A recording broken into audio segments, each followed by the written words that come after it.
CHRILLCAST. I'm Chris. And I'm Will. And I'm Erik. Thanks, guys, for having me on the show tonight. Yeah, absolutely. We love having guests.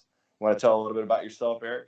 Yeah, so my name's Erik Burke. I am an actor and a writer currently living in Chicago, Illinois. And when I'm not doing that, my day job, I'm a fraud analyst. But that's about what I'm doing right now. Okay. Don't analyze us. No, I'm just kidding.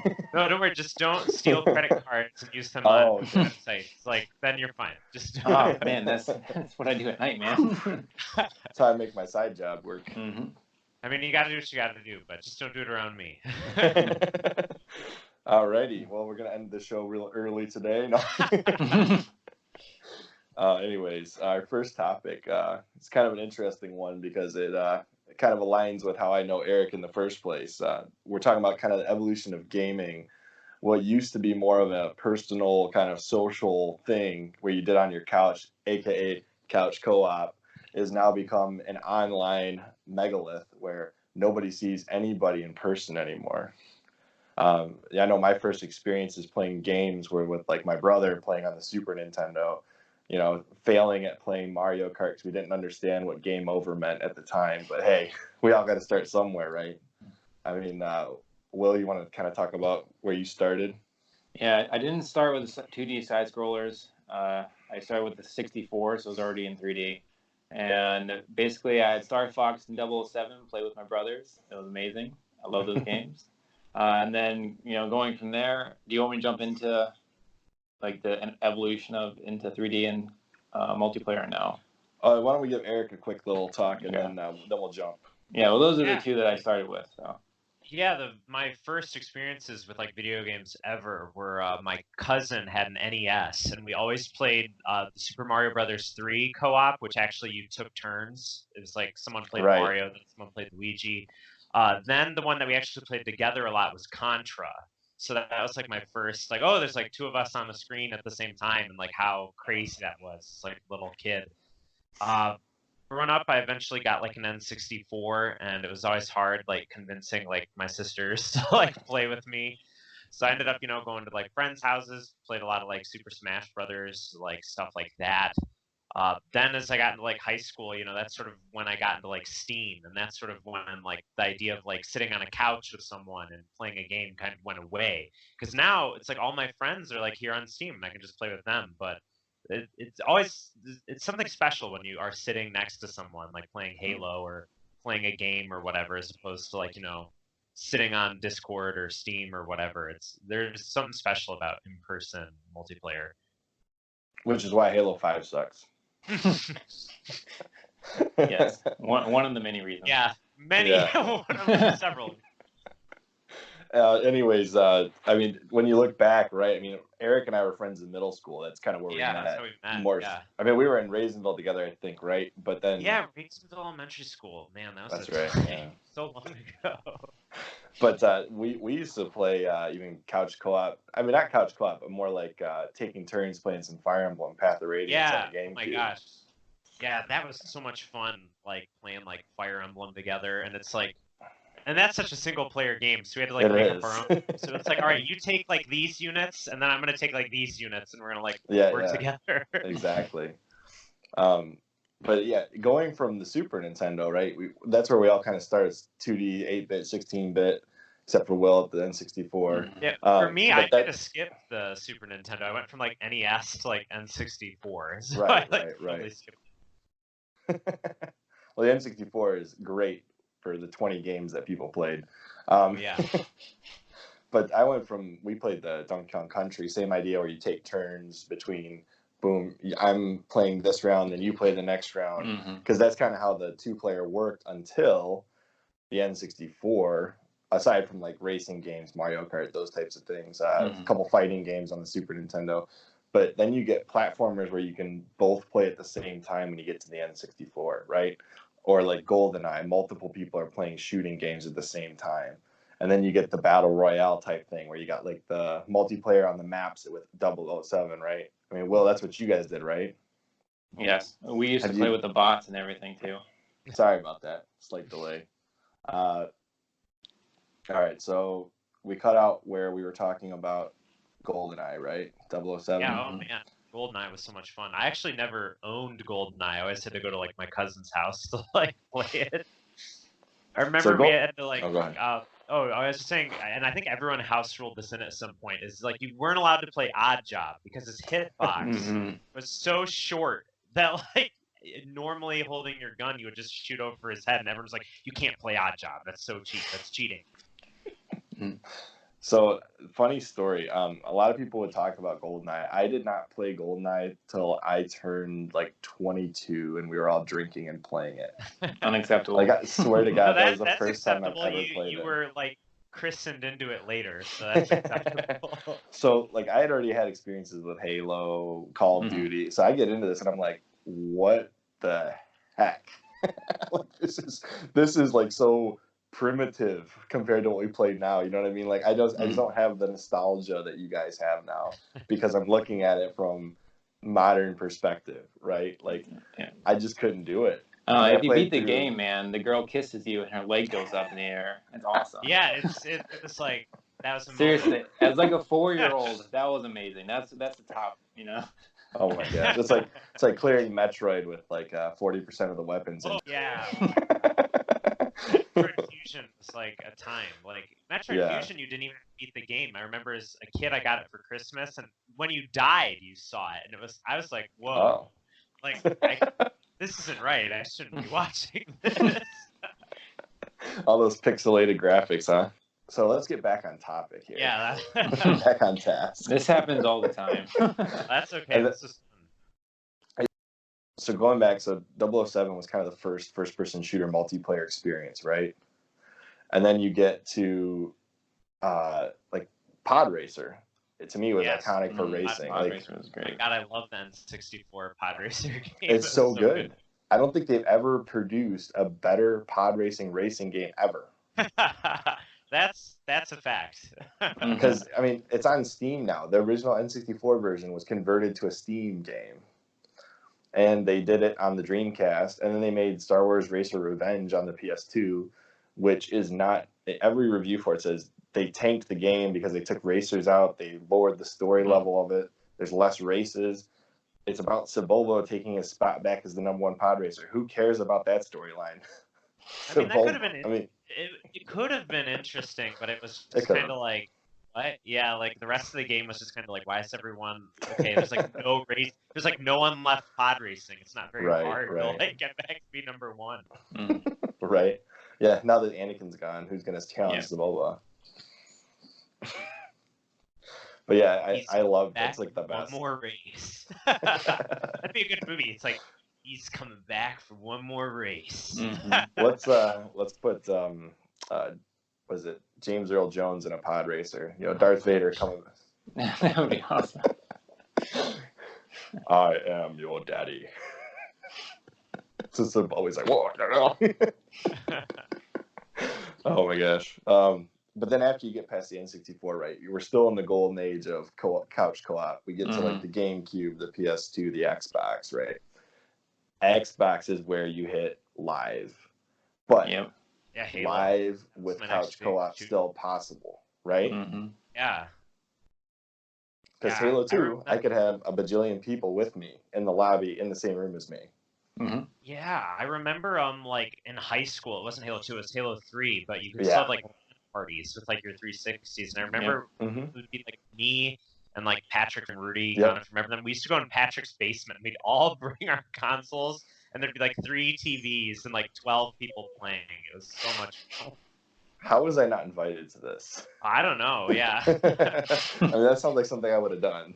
It was so much fun. We'd be up till like way too late, like just making dumb maps on like Forge mode. Yeah. Oh my god, Forge mode in co-op was like peak like couch gaming. Here's a room, and we're gonna put like 12 rocket launchers in this room. You all start at the other end of the map, like whoever gets there first. Has cheese like all over. Oh my gosh. I like to do the death races. Will can attest. I put some death races together that are pretty cool, where you get like 3 warthogs, and there's a bunch of stuff all over the map that can fly you off the racetrack. We used to do a game during Forge. You could like change the rules mid game, and whenever someone went to the bathroom, we changed the rules. So it was like if you kill yourself, you get like 50 points, and there's one for like if you kill your teammates, you got like 100 points, and Oh someone my would come back like, gosh. "What has happened?" It'd just be chaos when they came back. Will, did you ever experiment in the Forge mode on Halo 3? Yeah, I was thinking that what you guys are talking about sounds a lot more fun than what I did with my friends. Basically, we would try to make like little bases in the game, and then like it was stupid because everyone had grenades, so you just blow everything up. But like we would see how long it would take people to get in. Oh, So, that's fun. yeah. Fun. Like, just It blow would yourself take. It would be a couple minutes of actual gameplay and like hours of planning. Did you ever play like the duck mode where like there's one guy at the bottom shooting all the people that are running across the screen back and forth? Oh, Somebody no. had a lot of time on their hands to make something like that up. Then there was like the Beast, where somebody would be like a slow moving, and you'd go through this maze where things would unlock at certain times. The slow moving guy is just like inching towards you the whole time, like. And if you killed anybody, that person turned into like a super fast zombie thing. Yeah. And yeah, did you ever play that mode? It was called the Beast. Mm-mm. Oh, it's so much fun. I remember. I think I played Halo 2 probably more on Xbox Live though. I remember doing like breaking the maps and finding like the super jumps that would like bounce you to the top of the map and like you could like where you couldn't die. And then also you can get that Scarab gun, right? Yeah, Scarab gun in campaign, yeah. Oh, okay. But like in multiplayer, you can do super jumps, like jump to the top of the map, and there's also ones that, like if you rammed a person in a certain angle in a certain part of I can't remember the name of the map. Like your floating body would appear in the sky, and it took up the entire skybox. Like crazy stuff like that. Let's just look up. Oh, there's Will. Yeah. Or like when you would zoom in with a sniper rifle, and then you could switch to your sword and like sword cancel across the map. I remember that. Yeah. I just remember the triple needler. Do you remember that?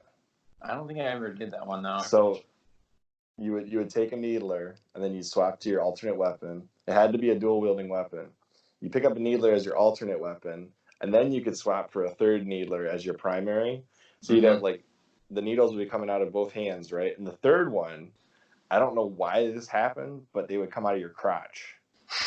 I swear on my life, I probably could find you a good. I'm going to show you this because the triple needler is hilarious. I bet it's on YouTube. They did that on purpose, clearly. No, it is hilarious. All right, you guys are gonna love it. Triple needler. Let's see, Halo 2. Needler glitch Halo. Halo 5 needler glitch. That's not what I want. They brought it back. Oh, I need Halo 2. Yeah, so popular to have needles shooting out of your crotch that they brought it back. Let's see, triple jump, triple wielding. Ascension. I literally just want the triple needler. The most annoying. Is it good? Oh, this is in the HD version. Can you guys see that? Yeah, I can see that. One needler. You see that there's like 3 beams coming out? I wonder if you can see that or not. Oh, yeah. I mean... Yeah, the third one's coming out of his crotch. Oh, yeah. There it goes. Wow. It was like, to me, that's the most hilarious and iconic glitch ever in a Halo game. That's a thing. I found out about this sometime in the middle of my Halo 2 career, and so when I would play people at it, I'd always get that, and people would be like, you know, because it's like pre-recording. Like you can't, like in Halo 3, you had the ability to go to the theater, and people would be like, "Did I just see what I thought I saw? Like, what is going on here?" It's like, you got needles coming out of your, you know, you know, back when people couldn't say swear words on the internet. Oh my gosh, remember? I love those memes though, where it's like today's generation couldn't survive Xbox Live. No. That is so true. Like you could not survive. Oh man, everybody was so mean. No filter back. Yeah, people were mean, and people had no filter at all. Well, there was no. I mean, when you think about it though, in Fortnite, every streamer is recording what you're saying, right? So boom, you might be in a match with a streamer, and they hear you start mouthing off. It's like, oh, I'm gonna get more clicks if I have this guy in my stream. Sometimes too. Like that time Yeah. Ninja like completely lost control during a stream. Like, Oh yeah. yeah, it's such an interesting business. People who like live stream as like a career. I feel like it would just, at least for me, I feel like it would take all the joy out of gaming. I'd be like, all right, Right. to like go play for people. Right. So I mean, I guess the way I look at it is that's the difference between back when we played and now how people play today. Because I still find myself going back to the complete games that we bought in the previous generations and playing those. Like I go back to my GameCube, my Wii. Well, I don't have a Wii anymore. I got a Wii U, but it plays all the Wii games. All the pre-online DLC, pre-online bajillion people communities like Fortnite. I like those games, and I probably always will. But that's probably nostalgia. No, I think they're just good games, and I mean, you have a good memory of it because it was a complete game that didn't burn you, and you can still play it. Like some of these online games now, you wait a month or like say a year, and it's you can't play anymore. Yeah, or the online community with that game is gone. Apex Legends. Yeah, or like what was that game like? Evolve, like that Hunter game. Like that player base died so quickly. I feel like I got ripped off. Yeah, it was like 6 months into the game. It was like no one was playing it anymore. So right. people like paid like 45, like 50, 60 bucks like play price for a game that only lasts them 6 months. Whereas like I still play Game Boy Advance games. Right. Yeah, like FE7 and FE8. Yeah. Oh, yeah. I play Fire Emblem Blazing Sword and Sacred Stones like all the time. I just did a Hector hard mode run last year. Hard. It's still as difficult as it is. I remember. Although I'm playing Three Houses now, and it's like helped me get good at Fire. Yeah, no, I think anybody that played the original GBA North American release for Fire Emblem is probably better than somebody who started with Fates. On average. I mean, for sure. I mean, they're definitely different games, for sure. Yes. Because, like, Fates and Awakening, you had... Sorry, Will, I know every episode... I've watched other episodes, I know Fire Emblem and, like, Persona always come up, and you're like... I don't know what to talk about. Yeah, it's not the Fire Emblem show, but... No, like, Chris is someone to talk to, so it's good. Yeah, well, one of these days, Will, you're going to be playing Fire Emblem 7 on your Wii U, because I'm going to buy it for you somehow. Oh, good, man. Yeah. And you're going to play through it.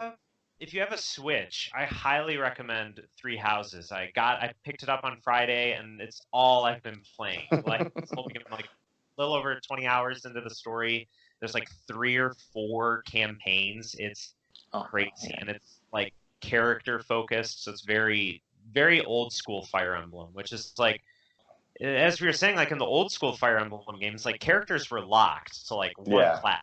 And you had to be really strategic of like choosing who you brought on like which missions. Like Awakening and Fates, you can reclass at like any time. And then, I just accidentally reclassed on Fates. I made somebody a Dread Fighter and didn't realize it.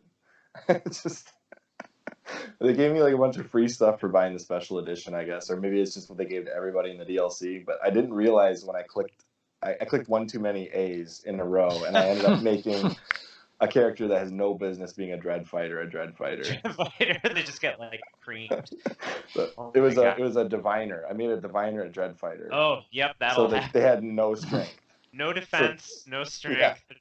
I was sending her into battle with a sword, and she's kind of like dying every time. So I'm like, you know what? I need to reverse this. And there was an item to reverse it. So I used that and kind of saved the whole playthrough. It's so interesting how they like...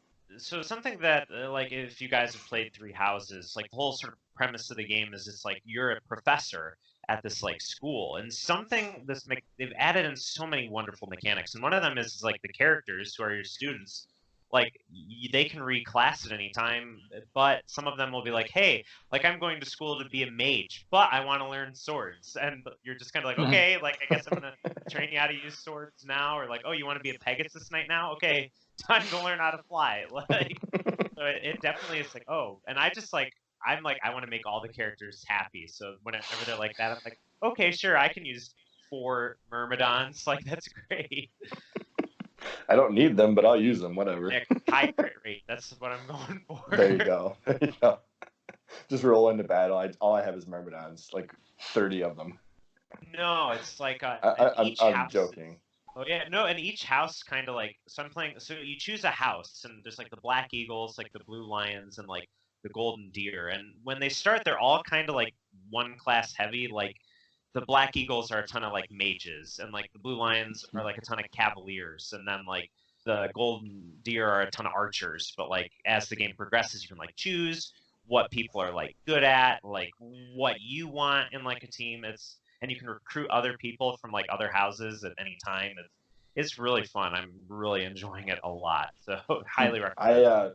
I'll probably end up getting a Switch by the end of this year, or maybe the first part of next year, and then I'll probably snag up 3 houses at that point. Yeah, I'd say 3 houses and Brawl, or not Brawl, but like old Smash. Brawl is the Wii game. What am I? But like the new Smash Brothers, like the new Smash Brothers is chaos. Like that was sort of what made me buy a Switch, is because like I went over to friends' houses and you can play Smash Brothers with like 8 people, and it's that was just the Wii U too. madness. Yeah, it's just like complete madness on the screen. I've got the GameCube adapter because I got one with my Wii U, and I've got at least 4 GameCube controllers, so I could play player Smash no problem. Oh yeah. I get confused when there's too many people playing though. Like I forget who I am. Oh yeah. Playing chaos. Yeah, even when you have like your name, because you can put your name above yourself, it's still like I don't know where I am, what's going on. Like that's why, especially if I don't play as Link, because I always play as Link. So if someone else plays Link, I'm completely screwed. No, that Nintendo still has the magic of couch co-op. I think that's why so many people like Nintendo still. Like Switch the is super Sony and Microsoft, they've lost it. There isn't the couch co-op basically doesn't exist. Yep. Nintendo, you got Smash, you got Mario Kart, and they still have the online too, so like it works, but kind of. I mean, their online kind of is not so good. Yeah, Super Mario Maker 2. Yeah. I don't know. I didn't know if Mario Maker was like couch co-op, but like I've seen a lot of like online. I think it is. Like Let's Plays of just like crazy maps people make. Yeah. But that's fun too, because then you can watch the other person design the map, then you can do the map. You play it. Yeah. I mean, I've done that with a couple of my friends on the original Mario Maker on the Wii U, and it's fun. I've yet to see how Mario Maker 2 compares, because I haven't owned a Switch, but I have to imagine it's pretty good. Yeah, I highly recommend the Switch. I've had a blast. It's the first console I've owned in a while. Like I didn't get like an Xbox One or a PS4. Like I kind of still have my 360, and I have Steam. I thought you were gonna do Kingdom Hearts 3. What happened to that? Oh, I was like joking around with a lot of people about just the story of like Kingdom Hearts 3. Maybe I'll pick up a PS4 and do Kingdom Hearts 3. They're getting cheaper. They are pretty accessible now. Did it come to Steam? Kingdom Hearts? No, I don't think so. Because it's on the Xbox. Oh, maybe it's come on Steam. I know The Witcher. Well, The Witcher was on Steam since like day one. Yeah. CD Projekt Red is like a great studio. Now I'm curious, what all consoles did Kingdom Hearts 3 come to? Because it definitely Kingdom. I will send my buddy Sean said he didn't like the game. I've heard some interesting takes on it. I don't know. I've never played a Kingdom Hearts other than the ones you showed me, Eric. Okay, it is just PS4 Xbox and Xbox One. Okay, yeah, I was gonna say I'm pretty sure it's a console like exclusive. So although maybe with xCloud you might be able to get it on the PC without having to buy an Xbox One. Well, yeah, you can play it on anything once xCloud comes out, because every single game that comes out for the Xbox will be in the xCloud. Maybe the Kingdom Hearts 4 won't come to the Xbox then. Maybe not. But yeah, I recently had my interest like peaked in Kingdom Hearts again, because I played it like when I was a kid over the summer at like when I would go to my cousin's house because they had a PS2, and I remember just having fun, and I remember being like, as a kid I never really understood the story. Like, what's the story of Kingdom Hearts? You Google like Kingdom Hearts story explained, and everything's like, here's like a 45-minute video, like explaining the lore of this game. All the Disney characters and all the Final Fantasy characters are getting together for fun. Yeah. Also, like it's like there was some. I don't know if you guys ever seen like what's that trailer? Like it's like the honest trailers. Like they did an honest trailer of Kingdom Hearts, and it's like Kingdom Hearts is a story of Sora trying to stop Ansem, only it's not Ansem. It's Ansem's evil clone. But it's not really his evil clone. It's actually his ghost of his twin brother pretending my to be gosh. Ansem. Like, the real Ansem was a good guy. And it's like, oh my goodness. Like, What and in the then world? actors play the game. Oh my gosh. Yeah, Honest Trailers does a good job making fun of the stupid parts of games. Absolutely. Yeah. Anyways, this kind of brings me to my next point, my next topic for the CHRILLCAST today. The death of couch co-op, in my opinion, has led to the rise of board gaming to the next level of board gaming. I mean, you got like Catan has taken over like casual game playing for just introducing people to strategy games, you know, more dice throwing, more complex board games. You got Catan kind of taking over what Risk used to be. You've got games like what is it? Not Trails to Rails. That's the wrong. It's the wrong Ticket name. to Ride. Ticket to Ride. Yep. Yeah, Ticket to Ride. That's a good You one. got that one. You got like Kickstarter board games, like thousands of them at this point, probably.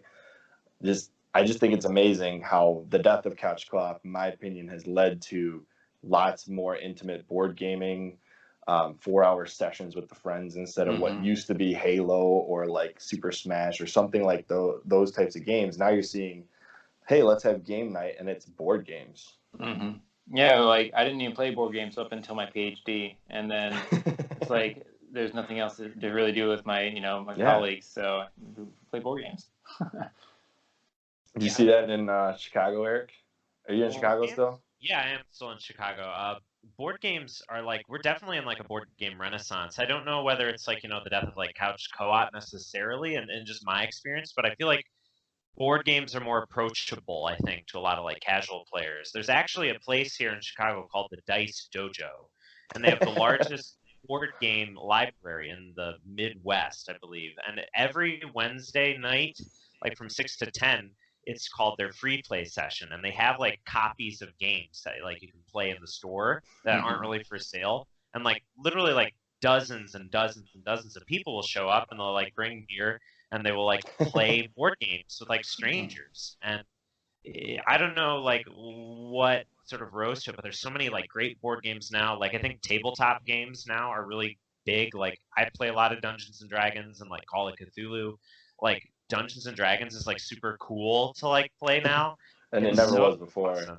Yeah, I mean, I don't know if never before, but it definitely had that like sort of like satanic like like people are like, oh, Dungeons and Dragons. That's like I saw that Tom Hanks movie, Maces and Monsters, where he got lost in the sewer and worshipped the devil. Like, but oh man, I love Dungeons and Dragons. It's so much fun, like role playing, and I feel like as far as like couch co-op goes, there's something so special like when you have like 4 people or like 8 people playing a board game like around a table, and you're just in a room with someone, and it's just like so relaxed, and it's just so much fun, and everyone's just having a good time. Like I love a good board game.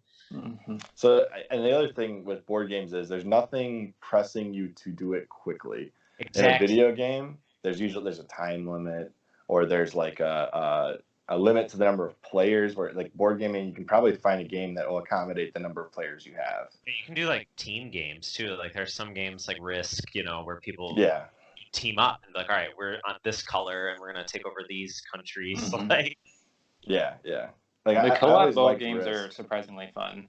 Oh yeah, well, love there's one that I think is super fun, and whenever people are like, oh, teach me a board game, it's Escape from the Forbidden. It's just the Forbidden Island where you're all. Oh like, I have several versions of that game. Do you really? Flip the cards. Oh my! And the island sinks, so you have to work together to get all the treasure and escape. It's so much fun. That's like great. I have the Island, Forbidden Desert, and then like there's a new one like Forbidden Jungle or something. Yeah. Another good one is Betrayal at the House on the Hill is really fun. Where you're like in the haunted house, and then someone turns, and you don't know who's going to turn like against everyone, which also is what makes it so much fun. Well, it sounds like a board game version of like Werewolf, where you don't know who the werewolf is. It's no one knows, so it's like basically what it is like all your characters are like in this haunted house, and whenever someone goes to a new space, you flip over a tile, and it's like, oh, this is the library. This is a stairs. What did you say the name of the game was? Called a Betrayal at the House on the Hill. And betrayal. after a certain number of turns, there's something called like a calamity or something, and it's like you flip over a card, and it's like, oh, the player in the library like turns into a vampire. Like everyone else has to either kill them or escape, and that player wins if they like kill everyone else. Like, Oh, there's a version on Steam apparently too. oh wow, yeah. Yeah, Betrayal at the House of Mill is really fun. Forbidden Island's really fun. Oh, I think it's like Dead Winter is a really fun Dead one too. Winter's a good one. Yeah, that's the one you did. You did the unboxing video on that one. I did. As well. That's the one where you're like in a mall, right? And there's like zombies. Yeah, there's different rooms you can go into, and you can play the dog, which is the best. Oh, which plays the dog? Yes. Yeah, and there's someone who's trying to sabotage you, and you don't know who it is. Yeah.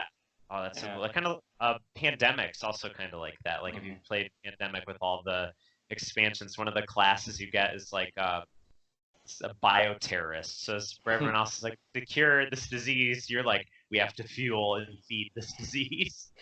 The one I just got, Trogdor, the board game, is a great co-op game, I will say, because everybody has a different role that they play in that game, and you're basically walking Trogdor around the map trying to burninate everything. So you have to burninate the spaces, you have to burninate the villagers, the peasants, and you have to avoid the knights and the archers. We made it to the very end, and then we ended up not beating it the first time. But there's this thing called like Trogdor Rage at the end. So if you completely don't make it to the end and you're not going to win, you pull a bunch of movement cards up, and literally Trogdor is on fire, burning up everything that he touches in his path at the end. So there's like a one last ditch effort to beat the game, and we didn't. We just didn't make it the first time. But then the second game, we knew what we were doing, and we ended up winning the second time. But it was a lot of fun, and that's the type of game you need like 4 or 5 players. I mean, you can do 2, but it's way more fun with like 4, 5, 6 people. Yeah. I really liked that one. It was set up really well. Another one that's a co-op, Subterra. You guys ever heard of that one? Never heard of Subterra. It's a cavern exploration game. Everybody has a different role. Like you got like an engineer, a scientist, not a caveman. That's the wrong word. Like an archaeologist. Like they all have different effects. You're trying to escape the cave. There's little things called terrors that chase you around, and they have like a special thing that they can come after you. And basically, at the end of the game, you stop picking up tiles, and you end up with the flashlight battery. It means that your flashlight's going to run out. So every turn you have to roll to see if you die in the cave at the end. So if you make it to the exit before that, you're perfect. You're good. But we ended up getting it's the number of players you get out is victory. So you have to have if you have 6 people, you got to have at least 4 escape to win. Like 5 is better, and then 6 is perfect. Like we actually made it with 6 one time, and it took me a lot of persuading to get everybody to follow my plan at the end too, because nobody believed me that it would work. It was like, look, if you guys don't do this way, we're not going to make it. They didn't believe me, and then I was right. I was very persuasive. I'm not a very persuasive guy, but you just showed a little bit of skin. That's all. I got my skin in the game. Oh man, you guys both know I'm a very persuasive guy. Oh yeah. He Oh, persuaded me to get on this podcast. Please let my family go, please. Oh my gosh. Never. Anyways, so I really think that couch co-op is part of the reason why board gaming has gotten so popular. All right, so we're gonna go to jump to number 3 finally. All right. Third topic is, and this is Ubisoft, right? Let me double check that. Ubisoft is Doom, right? No, it's Bethesda. Oh, you're right, it's Bethesda. We're gonna cut that part out. I'm not stupid. Oh yeah. We're gonna cut that. That's not. No, that's staying in there. You're right. Okay, so Bethesda has decided to re-release all 3 of the original Doom games, the Doom Trilogy, as they've coined it. Even though the 3 games look nothing alike, in my opinion. When you go from like the weird 2D, 3D to the 3D all together, Doom 3. But they're re-releasing them on the Switch, PS4, Xbox One, PC, I think even. And if you already own the games on like the Xbox 360, they've actually added the always online DRM to the old games. So like they're being really sneaky about this. But the DRM has been put in where it has to check consistently for the correct certificate to prevent hacking and stealing of the games, right? But the question is, do you really need DRM on a 25-year-old game at this point? So I think I read an article where they made it like an opt-in feature. Probably because of all the backlash. Yeah, I'm sure. Definitely what it's from. But I think I read it either yesterday or the day before. So what is DRM for our listeners who might not know what that stands for? Because this is Digital rights management. Yes, I can understand it on like newer games. You know, as an artist myself, I understand like, you know, new games perhaps like, you know, making sure no one pirates it, and so, you know, everyone who worked on the game gets paid. But like, yeah, doing it on like Doom is kind of like ridiculous. That game did like 25 years ago. It'd be like I don't know, it'd be like, you know, putting it on something like Mario on the NES or something. Like right. It's just it'd be silly. Like, you know, people have already modded Doom, you know, like it's been out on the PC for years. People have made their own mods and like storylines. It's like it is a little silly that like they would try and like restrict people trying to, you know, hack it or whatever. I mean, the amount of money they've already made from Doom has to be insane. Oh, I'm sure. Just the franchise in general. I'm sure they've already made all of the money back that they would ever need to continue producing Doom. Yeah, the new Doom was pretty fun. I played a little bit of that, like the brand new one. Oh, the one that just came out? Yeah, the one that came out like where they had the ridiculous campaign. They were like in your face. Where you like rip people's like you fight these demons and you like rip their eyes out of their like skull. Oh god. Beat them to death with their arms. Yeah. It was like played a little bit of that, and it was fun because it kind of reminded me of Doom 1, and that it was so fast paced. Like there's really no duck and cover. It was like you have to like just run around and shoot and beat people with their own arms. So like I can understand, like you said, Eric, from the perspective of a brand new game, I can understand DRM. But at the same time, basically your disc is just a license at this point. Like having physical media means nothing now. Yeah, it's sad. It's like GameStop's whole business crashes if DRM becomes the norm, because then they just release digital games. There's no trade-ins. There's no pre-owned games. You pretty much got to go back to just retro sales, and that's it. Well, this is what tanked the Xbox One when it was first announced. Yeah, I remember that. It's kind of the same thing. I still buy a lot of DVDs, but movies TV are kind of the same way. As it's like Netflix or Hulu or now like Disney Plus, like HBO Now. It's like people don't like own DVDs anymore. People just stream. The reason why DRM is important is to protect the digital rights of distributors for online games, movies, TV shows, music, right? And that's the whole point. Like somebody steals it, you can somehow trace that with digital rights management. I don't know all the code, how that all works, but if somebody's playing Halo 3 or Halo 2, because Halo 3 is not on PC yet, but if somebody played Halo 2 online, Microsoft had a hard time tracking that. But now, the DRM is so good, if you play something pirated, sometimes the developers even put code in there to mess with people when they find out that you have stolen the game. Yeah. Sometimes they're like coy about it. Like I remember Alan Wake, you got like an eye patch. Like you looked like a pirate if you like pirated the game. So they're pretty smart now, where they can figure out if you've stolen a game. And the reason you would want that is like with these online services where you pay money to get into, like WoW, if you had a way to sneak in there, they have to have a way to track you and figure out that you have stolen a copy of some online service. And for like WoW now, since they have the subscription tiers, it doesn't matter anymore. But trying to think of what game it's like you're licensed to play, right? That's basically what it is. Yeah, it's like it's like you own a copy of the game, you can like play it legally, and it's like I absolutely, as a creator, like I absolutely get that. It's like the people who make games deserve to be paid, like, you know, for their work. People, you know, the company deserves, like, you know, get a profit so they can like make more games. But there definitely is some like, you know, arguments for piracy and like, you know, I'm totally on board with that. Yeah. What I'm saying when it comes to Doom Trilogy having DRM though, that was dumb. That's like that'd be like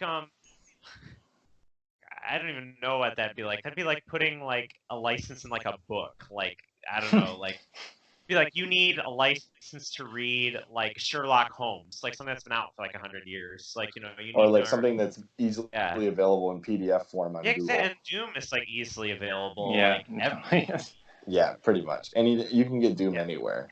Yeah, and it's not even hard to get like a real copy. It's not hard to get like either. On Steam, it's always like really cheap. It's like $5-10. It's like you can just like buy it. Like it's not that big. It's pretty much on every system. There's actually a Reddit forum. I can play Doom on this or something. Oh like yeah, that. I can play Doom on this. People have put like it's like TI-89. I saw that one. It was like black and white, Blackie, and Blackie. They did the first level of Doom. I was like, that is crazy. That somebody put it on their Ford Sync system. It was like playing in their car while they were driving. That's awesome. I was like, why? What's the point of this? People do stuff with cars. Like someone, I saw one where someone like made their car. It was like an older car, and they made it so the horn played Toto's Africa, like whenever it That's a great video. Oh my gosh. So, do you guys want to cover the fourth topic? So, Joe, the people follower, you just turned me onto this today, and I gotta go to the website myself right now, because it's basically like a guy. He's like, "Oh, hire me to like follow you," right? It's like I won't get lost. Like I will always stay within 10 feet of you. I just love the pictures. Like, look, he's in the background around the aisle. The guy's baking. He's in the window. Oh, the two girls talking, and he's right standing there. like a block away. Like, you could do a commercial about this. Like, are you tired of feeling alone? Tired of feeling like no one cares? Hire Joe the People Watcher. So I wound up on Reddit on here, right? That's how I wound up on this. I'm trying to find, hopefully it'll come back up, because I was like, what? No, Joe, the People follower. See if it comes up. But I saw this. It's like this nice looking dude with a beard. Oh, there it is. There it is. Oh my gosh. I will not interfere in your life. That's the person. Hey, I will not interfere in your life. 10-foot guarantee. You won't notice me, but you'll feel me. Oh my god. Oh, you'll feel him. Oh my gosh. It's so great. I'm surprised PewDiePie hasn't put this on his videos yet. Oh, I'm he sure always some does these. PewDiePie submissions will like get it. Oh, I'm sure. Oh man. Not be YouTube friendly. Well, is there any other topics that either of the two of you would like to cover? No, I think I'm good. No, absolutely. This was great. Thank you guys so much for inviting me on the show. This was such a blast. Yeah, and then we'll tell Eric the show's over, and then Will and I will talk about it. No. Like, oh, that Eric. Wow, terrible topic. Like, what a dead fish. Never again. He like played GoldenEye and liked it. What a. Oh man, it's been great having you on, Eric. We'll keep you in mind in the future when we have another guest episode. Definitely. Yeah, absolutely. Yeah, just let me know. I'd love to come back on. And if any listeners out there want to follow me and what I'm up to, just like follow me on Instagram at the Burke Nation. The Burke Nation. Wow. Yeah, the Burke Nation. I'll put a link in the description for you. Put me on my Twitter at Erik W. Burke. Not super active on Twitter, but yeah, yeah. Check me out. See what I'm up to. And then he's got a YouTube channel he hasn't updated in 2 years. I haven't updated it in years. Just like wanted to do a vlog, and then I got cast in a bunch of stuff and was like working on a bunch of stuff, so I like never had time. Oh darn, work got in the way. Yeah, like plays, like stuff. So, but yeah, this was such a treat. Thank you so much, guys. This is really, really fun. For sure. I'm Chris. And I'm Will. I'm Erik. And we will see you on the next CHRILLCAST.